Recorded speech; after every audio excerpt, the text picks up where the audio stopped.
Today I want to talk to you about how to locate scholarly sources.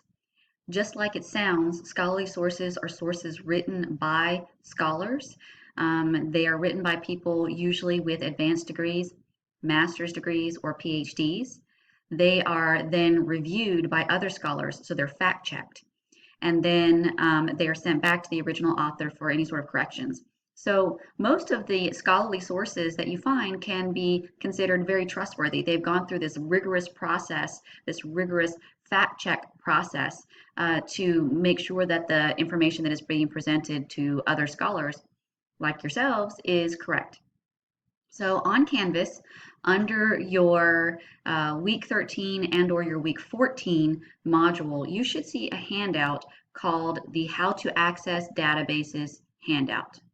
Okay, and this you should read through first. Go ahead and read through this document and then meet me back here and I'll walk you through the process of accessing scholarly sources. Okay, so here we are on the Magnolia page and you'll see at the upper part of the screen something that says Explore Databases. So go ahead and click Explore Databases. And then it's going to ask for the access code. It's already sort of pre-filled in for you. MAGN 0127, that's ours. Okay, so here we are in the databases. If you scroll down, you'll see there are a couple different databases. There's the Academic Search Premier, which is a nice all over. There's some others for specific, there's one for American poets. So if you're doing yours on Poe and you want to look up some information on him as a poet, you could look there. And there's other stuff here that would be useful to you. Here's one on Native North American. So I don't think anybody's doing Sherman Alexie in this class, but if you were, you could do that one. There's another one that's really useful to you for this particular project, and that would be the one called Humanities International Complete. That's another really good one. Another one you might find useful, especially if you're writing about gender, is the Gender Studies database. So I'm going to pick the first one, Academic Search Premier, and that's going to load. While that's loading, I'm going to click back over here to the RiverGuide screen, go back to Academics, Library. I wanted to show you something that I may have forgot to mention. Here, under the databases, underneath each database is the password and username. So here's the username that we just typed in a second ago, Magnolia 0127, and then the password library exclamation point 2020. So if you're looking for any of these passwords or usernames, they're all here. Okay. So here we have the search engine. Let's go ahead and just type in something basic. So let's say you're in the Harry Potter class. I might just put in Harry Potter and hit enter.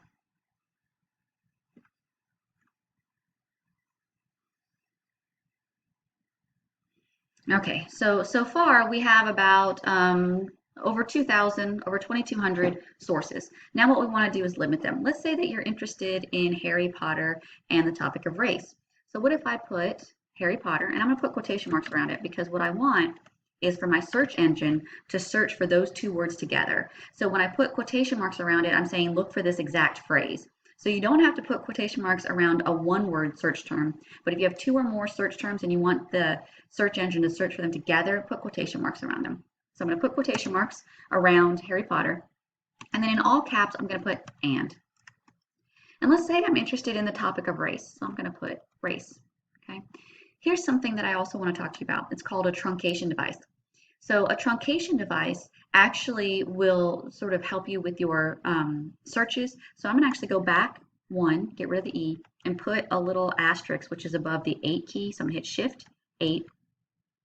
Now, my search engine is going to search for Harry Potter and race, also racism, racist, etc. Got it?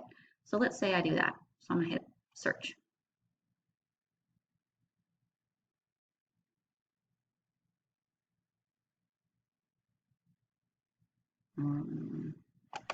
Oh, I did. I'm sorry. So here I've hit search and my sources have gone down to 800, so I'm limiting it even more. Okay, now let's say that there's all kinds of stuff like this first one on the house elf problem. I know that we read a lot of articles on and talked a lot about the house elf. Maybe you're sick of talking about house elves and you're not really interested in that topic of racism. You're more interested in, say, goblins or centaurs or something like that. So let's say I come up here and I add a not, N-O-T, all caps, not elf, right? So I don't want anything on house elves. And then I'm going to hit search.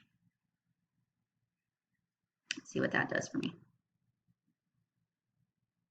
Okay, so now my number of articles has lowered to 785. Now I need to hit my limiters. So I'm going to come down here to the left-hand side and I'm going to set my limiters.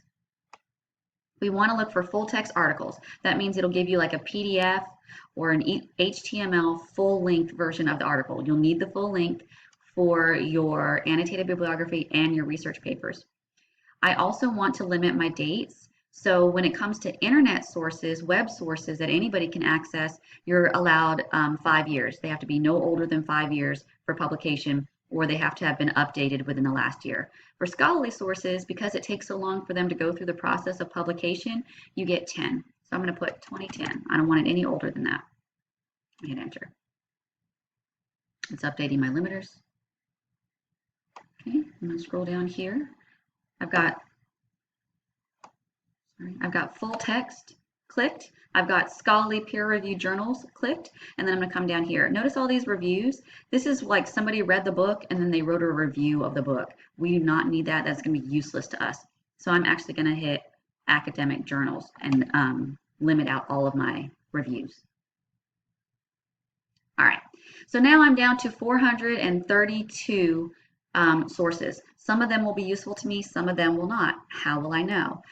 First things first, if you look over here to the right of the title, you'll see this little, what looks like a piece of paper with a magnifying glass icon. And if you click on it, there's a little like blurb, a little abstract summary of the article. So if you read through this one's a lot about like Muslims in Quebec. It has nothing to do with Harry Potter. So that's not useful to me. I'm going to move on. This one's about Harry Potter, and it's about how children have reacted to it.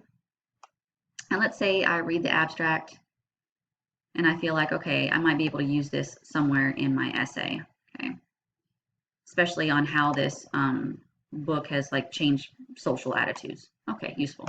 All right, so I'm gonna go ahead and stick it then in my folder, okay? And then you'll find that folder at the very, very top of your screen. So if you scroll up all the way, here in this blue, you see that folder. Okay. So I'm gonna go ahead and click on my folder. Now I've got something in there. Once I'm in the folder, I can click on the blue hyperlink itself to open up the articles page. I'm actually going to open that in a new tab so I can keep this one open. So if I click on that,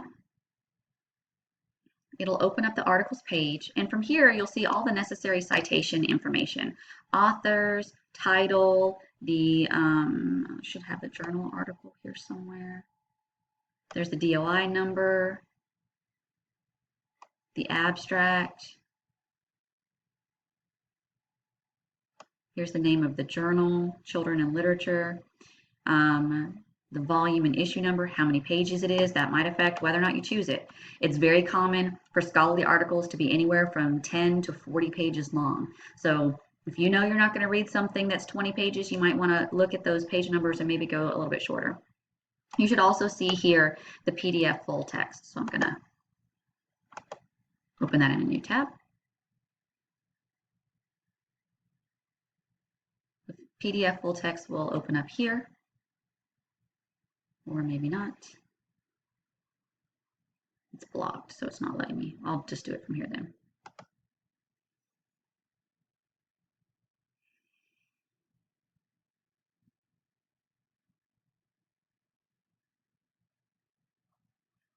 So here's the whole article loading up.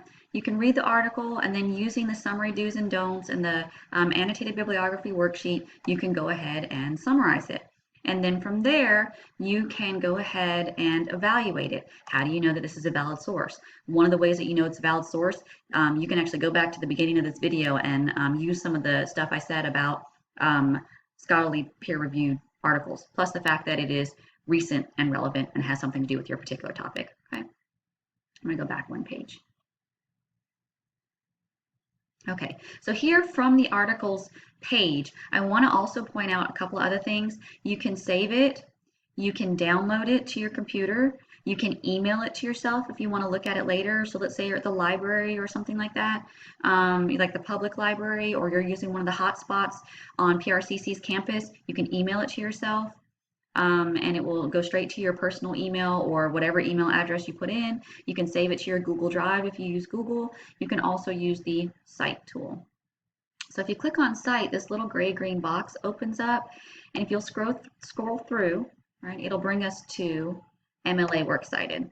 So if I were to go in here and highlight this information, I can copy and paste this information into my annotated bibliography. It's already doing my citation for me. It's important to note, however, that it doesn't always do it perfectly. For example, often the author's name is in all caps. It shouldn't be. I don't know why EBSCOhost does that. If it does, you need to make adjustments. Often when you copy and paste it over, it doesn't paste Times New Roman, 12-point font, 1-inch margins. You'll have to fix that. Often when you copy and paste it over, it doesn't italicize the journal title or the database title the way it should, so you're going to want to do that. And it also does not add a date of access. You absolutely must have a date of access on your sources, on all of your electronic sources. So if I'm accessing it today, and I am, I would put accessed 23 March 2020, period. Another thing that you're going to want to do is compare and contrast this citation to the one at OWL at Purdue. So I'm going to open up that page, the OWL at Purdue Works Cited Electronic Sources page. We've been here before, and I mentioned that you're going to want basically two, the page on a website option, and then later on the article from an online scholarly database option. Okay, so here you see that option. Your citation should look like this citation provided by OWL at Purdue. If you need to make some changes or adjustments, you can always do that. But I'm all for using whatever electronic tools will create shortcuts for you. The other thing I want to mention, and this is strictly for pretty much the Harry Potter class, is the books option in the left-hand menu, MLA Works Cited page books. Some of you are going to be using copies, all of you will probably be using one or more copies of Harry Potter, and there's a very simple citation. Book citations are the easiest ones to do. It says basic book format, last name of the author, comma, first name, title of the book, city of publication, the actual publisher, and the publication date. So I wanted to make you aware of that option as well. All right, so good luck with your research.